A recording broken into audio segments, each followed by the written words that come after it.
प्यारे बच्चों, आज मैं आप लोगों के लिए बताऊंगा कि डिजिटल अरेस्ट क्या है। हमारे समाज में एक साइबर अपराध बहुत तेजी के साथ में जोर पकड़ रहा है, जिसे डिजिटल अरेस्ट का नाम दिया गया है।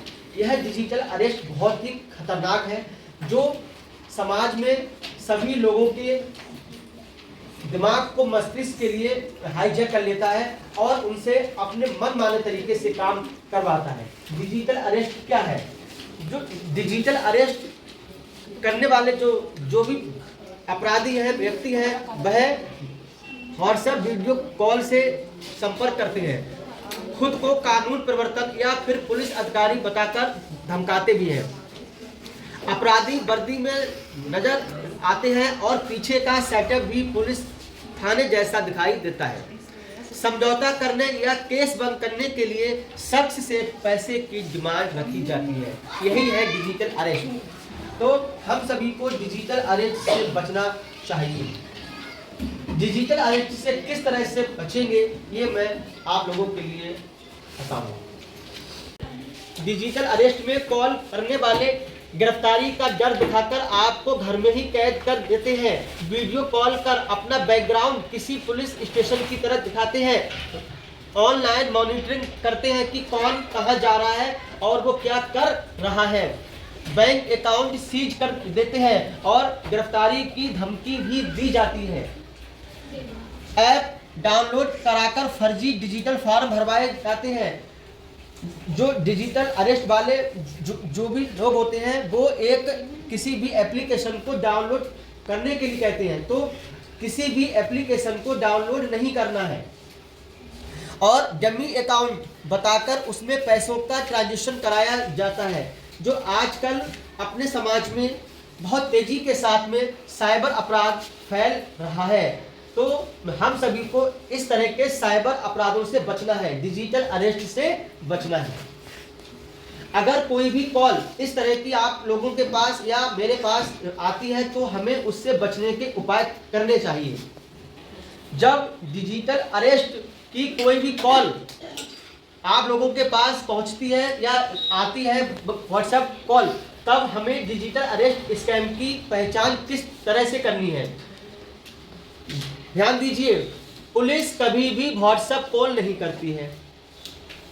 डिजिटल अरेस्ट को नाकाम करने का सबसे पहला तरीका है पहचानने का कि पुलिस कभी भी व्हाट्सएप कॉल नहीं करती है। नंबर 2, पुलिस व्हाट्सएप पर एफआईआर की कॉपी कभी नहीं भेजती है। जो एफआईआर की कॉपी होती है वो पुलिस डिपार्टमेंट कभी नहीं भेजेगा, वो तो एक डिजिटल अरेस्ट या साइबर अपराध वाला ही कोई व्यक्ति भेजेगा। उससे हमें बचना है। नंबर 3, पुलिस कभी भी पैसों की डिमांड नहीं करती है। पुलिस कभी भी हम लोगों से पैसे की डिमांड नहीं करेगी। पुलिस तुरंत पैसे या पर्सनल जानकारी देने के लिए डराती नहीं है, क्योंकि जो पुलिस डिपार्टमेंट है वो अपने समाज का रक्षक है, क्योंकि वो अपने समाज को सुरक्षा प्रदान करते हैं।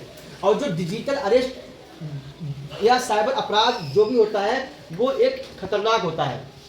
अगला है, पुलिस कॉल के दौरान अन्य लोगों से बात करने से नहीं रोकती है।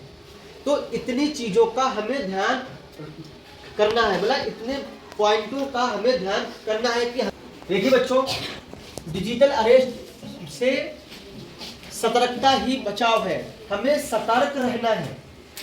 समझाएंगे आपको ये, इसमें 8 पॉइंट है, हमें इन 8 पॉइंटों का भली भांति ध्यान करना है। अनजान नंबर से आता है व्हाट्सएप कॉल। कॉल में बैकग्राउंड नजर आता है पुलिस स्टेशन जैसा।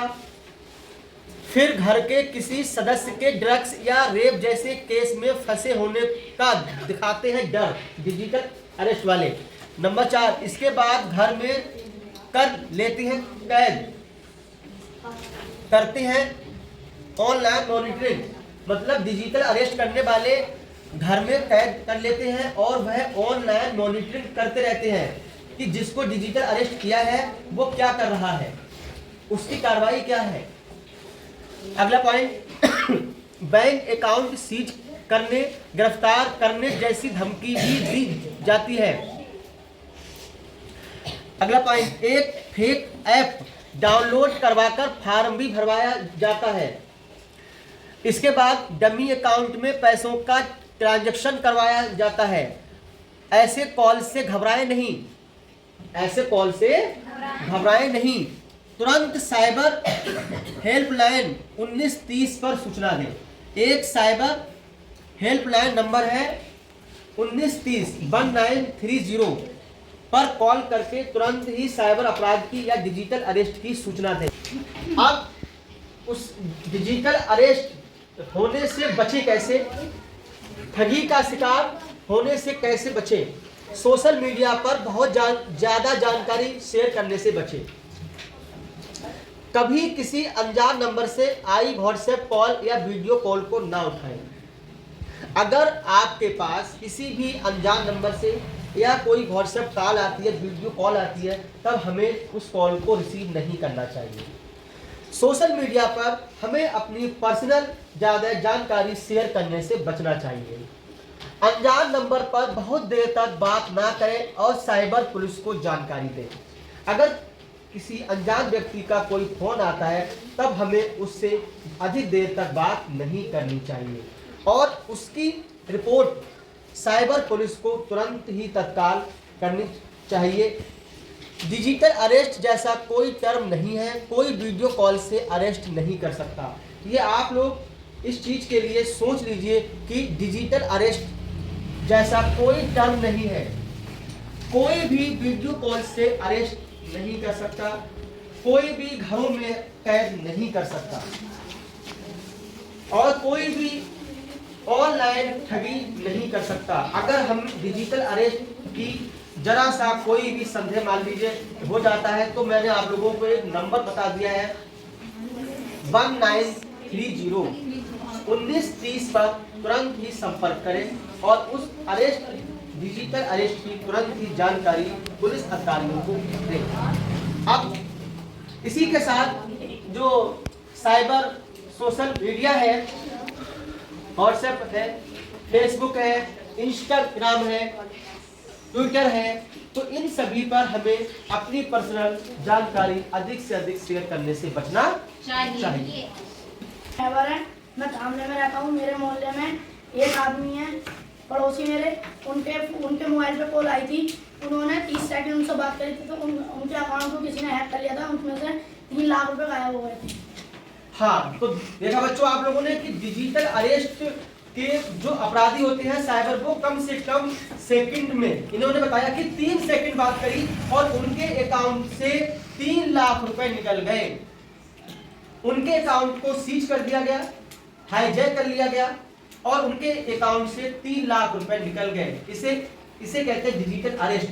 तो हम सभी को डिजिटल अरेस्ट से बचना है। किसी भी अनजान नंबर से अगर कोई कॉल, व्हाट्सएप कॉल मोबाइल पर आती है तब उस कॉल को रिसीव नहीं करना है और उसकी तत्काल सूचना साइबर सेल में, साइबर अपराधी सेल में एक नंबर है 1930 पर देनी है।